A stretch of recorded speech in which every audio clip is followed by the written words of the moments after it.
Ya Rasulullah salamun alaik ya Rafi'a syani wa daraji. Baik ya, semalam kita dalam maulid saya sebut ya, orang-orang ni makin aneh ya. Itu betul-betul tanda akhir zaman tu. Salah satu tanda akhir zaman, orang tak suka nak sebut tentang akhir zaman. Dia makin tak tahu, makin tak sedar dah akhir zaman dan tak suka. Kalau sebut-sebut tentang akhir zaman, sekarang zaman dah akhir, muka dia lain macam aja. Sebut tentang naik pangkat, dapat gaji, dapat promotion. Oh, macam mana? Bagaimana? Begitu. Allah, ada peluang menambahkan sertifikat, ada peluang begitu. Wah, bukan main penghidup. Sebut tentang akhir zaman, sekarang banyak fitnah akhir zaman. Mukanya boring. Macam tak suka nak dengar. Kau sebut tentang Imam Mahdi lagi, menyampah. Lagi kelak pada yang tadi punya muka. Dengan Mahdi. Cuma dia tak nak sanggah yang ada, terus potong cakap lain, cerita cakap lain. Tak sedar diri. Ini semua kita akan tempuhi, sama ada kita jumpa ataupun kita tak jumpa, tapi pasti akan ditempuhi. Pasti akan datang yang Nabi sebut, akhir zaman banyak fitnah, arak, judi, zina, apa semua tu. Itu dah dahsyat kiranya. Itu pun kecil berbanding dengan zaman just sebelum keluarnya Mahdi. Bila keluarnya Mahdi itu sangat gelora, perang sampai habis umat Islam teruk sekali. Maka baru keluar Imam Mahdi, penegak kebenaran, penegak keadilan, penyelamat. Jadi kita bilang fitnah akhir zaman itu semua tu kecil berbanding dengan huru-hara perang Mahdi. Dan huru-hara perang Mahdi apabila Mahdi datang, tenteram sikit. Dan huru-hara perang Mahdi pun kecil berbanding dengan huru-hara perang Isa. Sebelum Nabi Isa tu Dajjal, lebih dahsyat lagi. Nabi Isa datang. Dan ini semua kita akan alami. Dan kau tak kasih bincang pun, kau tak minat nak bincang pun, benda ni semua kita dah diambang, dah anytime now. Kita mati dulu, ini semua kita tak nampak. Kita tengok ada kiamat 2 kali. Kita kalau dah mati sebelum kiamat besar tu pun, sebelum Mahdi sekalipun, kiamat yang kedua pasti kita akan hadapi, iaitu bangkit semula. Bangkit semula tidak kurang dia punya takutnya, tidak kurang dia punya hebatnya, tidak kurang dia punya gerun dan gemetarnya, bahkan lebih lagi daripada kiamat yang pertama. Zaman Nabi Isa, takut. Zaman perang dengan Dajjal, kecil berbanding dengan Ya'juj wa Ma'juj. Sampai manusia pun kena makan apa semua. Dan zaman Ya'juj wa Ma'juj kecil berbanding dengan kiamat besar. Kiamat huru-hara yang tercabut semua tadi kita bilang. Kiamat itu pun masih ada lagi besar lagi, iaitu kiamat bangkit. Tiupan kedua itu lagi besar. Semua berhimpun kali itu. Malaikat pun takut, nabi-nabi pun takut. Kalau kita bilang nabi-nabi tak jumpa kiamat yang pertama kan, mereka semua sudah wafat kan. Tapi kiamat kedua nabi-nabi pun takut, malaikat pun takut. Dan itu semua kita akan hadapi. Kalau kita dapat escape kiamat pertama lah, kita dah mati dalam kubur kita. Kematian kita tu merupakan kiamat kita juga. Dan kalau kita escape sekalipun, kiamat kedua semua akan tampil. Semua akan tampil. Kok nak cakap tentang Mahdi tak suka, ini tak suka. Allah, betul-betul kalau sudah akhir zaman orang makin dilalaikan. Orang kena lain. Sepatutnya semakin akhir zaman, semakin ingat, semakin insaf. Kita dah pernah PKP, dah pernah macam-macam corona, sekarang ada reda, patut makin insaf. Kok makin tak nak ingatkan langsung tentang akhir zaman, tentang kiamat semua gitu. Tengok ini kiamat yang sangat dahsyat semua tu. Kita sedang diambang untuk menghadapi ini semua. Kok boleh nak rasa ayam? Allah, ayam tu apa ayam? Nak rasa selesa, tenteram? Tak boleh ya. Kemudian Allah Ta'ala akan membangkitkan semula Isa bin Maryam alaihissalam, dan beliau menyerupai Urwah bin Mas'ud As-Sakafi radhiyallahu an. Maka beliaulah yang akan menentang Dajjal dan membinasakannya ya. Kemudian Allah Ta'ala akan membangkitkan, ini bukan membangkitkan ya, mengutuskan semula. Ya ba'athu tu sini bukan membangkitkan, yang mengutus semula. Sebab Nabi Isa tak mati, maka dia tidak bangkit. Dia diutus semula ya, Nabi Isa AS. Dia akan binasakan Dajjal ya. Sudah itu sekalian makhluk akan tinggal rukun damai selama 7 tahun, sehingga tiada permusuhan di antara satu orang dengan lainnya.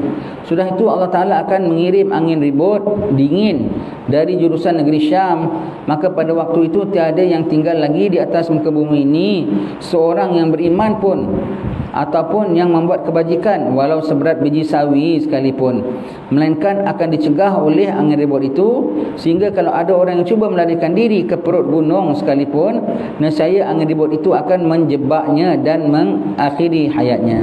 Baik ya. Ini semua ada khilaf ulama ya. Yang 7 tahun, yang kuat lagi mengatakan bahawa siapa? Imam Mahdi. Mahdi punya tadbir ialah, ada riwayat mengatakan, Nabi mengatakan bahawa Mahdi akan takbir 5 hingga 7 tahun. Ada yang mengatakan daripada 7 hingga 9 tahun. Ada yang mengatakan semuanya boleh pakai. Ada negeri awal dia dah ambil, maka dalam takdiran dia 9 tahun dia dah pegang negeri itu. Ada negeri kemudian baru dia ambil, maka hanya sama sekali berapa tahun? Hanya 5 tahun. Jadi ada negeri 4 tahun lebih cepat pada negeri lain. Begitu ya. Semua tu ada ulama mengatakan semua tu boleh dipakai. Baik, itu zaman Mahdi ya. Kemudian kufar tak duduk diam, mereka gembling tenaga. Betul-betul itu namanya ujian. Dah tengah selesa-selesa ada Imam Mahdi, umat Islam mewah tidak ya? Minta maaf ya. Yang nama harta dunia tidak bagus tau. Tidak sekarang, tidak juga sampai akhir zaman ya. Banyak tau orang kalau ada bincangkan tentang Mahdi, tentang akhir zaman, banyak tau sana sini sebut tentang nanti harta akhir zaman akan keluar. Harta raja-raja Melayu, harta raja-raja Nusantara. Yang di Jawa pun cakap begitu, yang di tempat kita sini pun cakap begitu, semua begitu. Betul ke? Hati-hati ya. Akhir zaman yang ada keluar tapi semua bukan benda baik ya. Di antaranya ialah masjid dicantik-cantikkan. Benda baik tak? Kan ya. Baiklah, harta benda yang baik ke tidak? Tidak digalakkan ya. Buat orang tamak buat apa ya? Harta. Kalau keluar pun statusnya sebagai benda yang kita disuruh jauhkan tetap sama juga. Bukan pada ketika itu kau terus kena rebut harta keluar dari lautan. Laut Selat Jawa, Laut Selatan Jawa keluar daripada Gunung Fatani, keluar daripada ini harta raja umpamanya. Banyak version tau, banyak version. Takdir keluar pun kau jangan pegang walau sedikit. Kalau ada Mahdi, aku serahkan pada Mahdi, biar Mahdi lupuskan semua. Tak kau tengok cerita Talut nak perang dengan Jalut. Dah mereka ramai, dah tengah haus dahaga, tak tahu jumpa sungai, air punya segar, makin tak kasih minum. Siapa yang minum maka terus out, tak akan ikut. Yang minum sikit-sikit saja, itu yang selamat. 313 bilangan sahabat Nabi yang pergi perang Badar, bilangan jumlah para rasul yang diutus oleh Allah Ta'ala, sikit itu saja. Dan ketika mereka ramai, mereka tak kuat perang. Ketika mereka hanya segelintir, mereka boleh kuat, boleh menang perang itu ya. Allah. Jadi ketika itu kalau keluar harta, bukan itu idaman ya. Tidak sekarang, tidak ketika itu. Kalau keluar bahkan kau suka, na'udzubillah, janganlah keluarnya harta itu sebagai istidraj. Jadi kau betul-betul nak Mahdi ke kau akan harta yang ada pada Mahdi?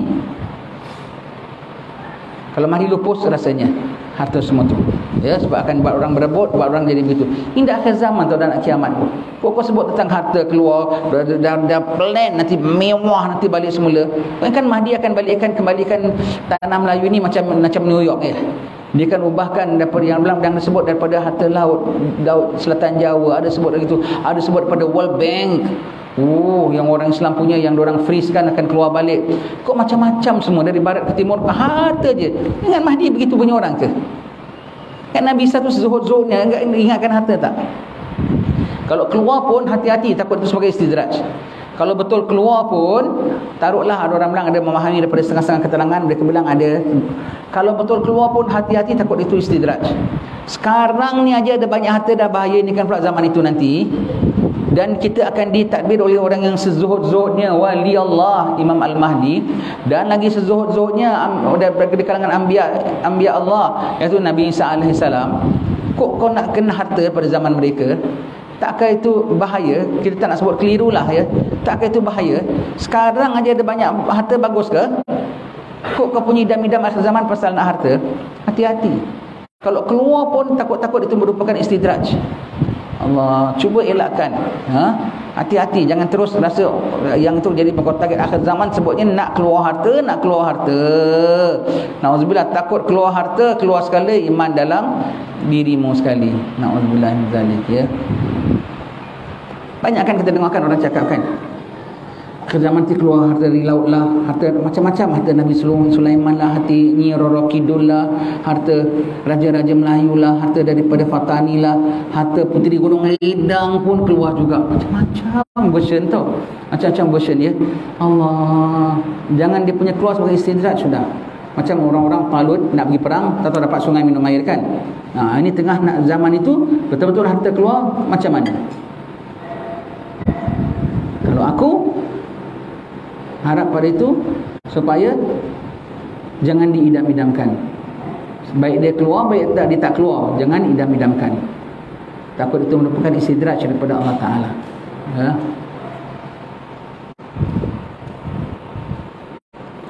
Dan Nabi Isa, Imam Mahdi dengan Nabi Isa berapa lama? Imam Mahdi 7 tahun ya, Nabi Isa 40 tahun. Dia punya sekuen begini ya. Sebelum Dajjal 3 tahun kemarau. 3 tahun kemarau. Kemarau 3 tahun, Dajjal keluar. Dajjal keluar dalam era Mahdi. Dalam era Mahdi keluar. Jadi Mahdi taruhlah 7 tahun lah saya cakap ya. Mahdi 7 tahun, Mahdi 7 tahun. Dajjal keluar dalam era Mahdi. Mungkin ujung, mungkin tengah, mungkin awal. Pokoknya sebelum Dajjal keluar, ini Dajjal ini 3 tahun.